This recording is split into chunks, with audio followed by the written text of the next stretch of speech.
Hari ini saya menghadirkan tamu yang luar biasa.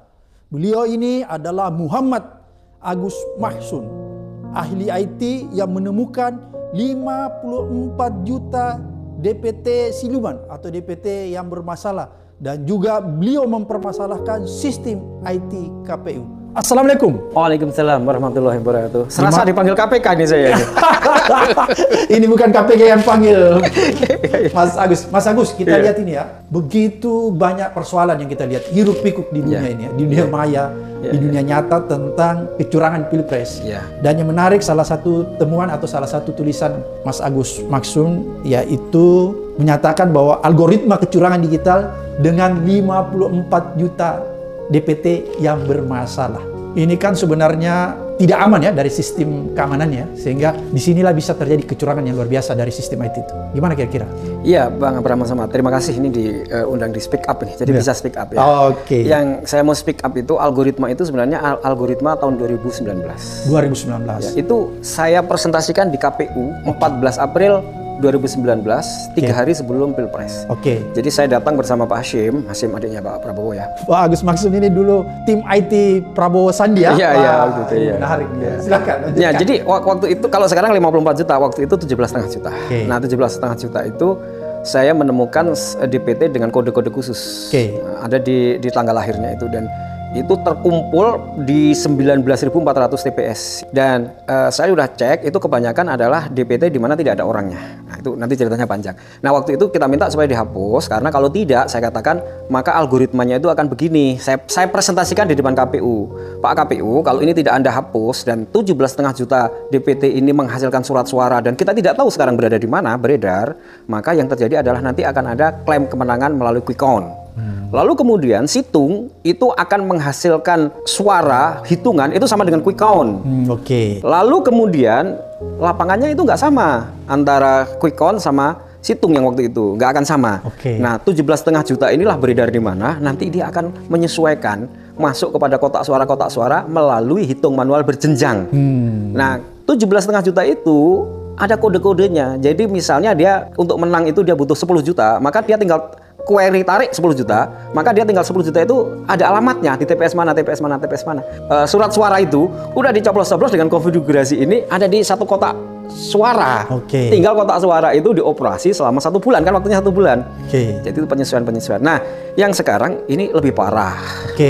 Karena bukan 17,5 juta, tapi ada 54 juta. DPT ya. Ya, tetapi 54 juta itu KPU kali ini tidak menyertakan NIK, KK, dan tanggal lahir. Sehingga kode-kode yang saya temukan itu udah nggak ada lagi. Disembunyikan oleh KPU. Disembunyikan kodenya. Kodenya masih ada, saya yakin masih ada, tapi disembunyikan. Karena kan udah kita bongkar tuh di 2019. Nah, maka kemudian sebenarnya saya meminta kepada KPU 54 juta itu tolong ini divalidasi dan diverifikasi. Ini ada bermasalah. Masalahnya adalah satu, usia di bawah 17 tahun. Itu ada 16 tahun, ada 14 tahun, ada 4 tahun, ada 0 tahun. Nah, lalu kemudian orang usianya di atas 100 tahun, tapi ada sampai 1030 tahun.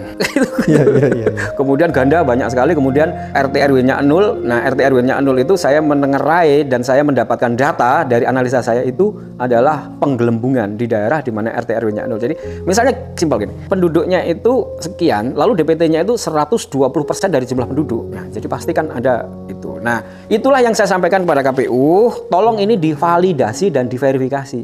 Dari 54 juta itu yang benar berapa? Yang tidak benar berapa? Misalnya contoh yang tidak benar itu begini. Ada nama ganda, namanya Galan Priyatmaja. Itu terulang 11 kali. Namanya sama persis, umurnya sama persis, ada di TPS yang sama. Artinya, kan dia itu sebenarnya cuma 1. Tapi Anda mencetak 11 surat suara, berarti ada kelebihan 10. Nah, kelebihan 10 itulah yang saya minta, tolong ini Anda edarkan kemana? Ini kan Anda cetak ini karena pencetakan itu mengikuti DPT 2 Juli. Nah, contoh inilah yang saya maksud. Kalau begitu, tolong Anda verifikasi, Anda validasi berapa sebenarnya yang valid. Misalnya ya, yang ganda ini kan ada 10 tadi. Kemudian ganda-ganda yang lain dan dengan beberapa item akhirnya berapa sih? Let's say katakan, yang valid 34 juta, berarti ada 20 juta. Berarti DPT-nya tolong dong dikurangi dari 204 juta coba menjadi 184 juta. Lalu 20 juta surat suara yang Anda cetak itu jangan Anda edarkan. Mana? Kita musnahkan. Kenapa? Loh kalau enggak, maka algoritmanya saya nyatakan begitu. Nanti itu hari H pasti akan ada klaim kemenangan melalui quick count. Lalu kemudian diikuti oleh situng yang sekarang bernama Sirekap. Karena saya sudah investigasi Sirekap itu. Dan investigasi saya kepada KPPS itu menunjukkan sampai H-6 Sirekap itu tidak berfungsi. Oke, jadi Sirekapnya belum berfungsi? Tidak berfungsi. Nah, itu panjang ceritanya. Kenapa tidak berfungsi? Satu, saya melakukan investigasi dan kemudian KPPS itu mencoba itu dia aplikasinya berbentuk APK. APK itu aplikasi yang tidak siap. Kalau sudah siap itu kan mestinya ada di Play Store atau di Apple Store atau PWA kan gitu, ada APK. Yang kedua, ketika mereka mencoba errornya banyak sekali. Jadi dia belum mengalami proses namanya UIT, User Acceptance Test, itu belum.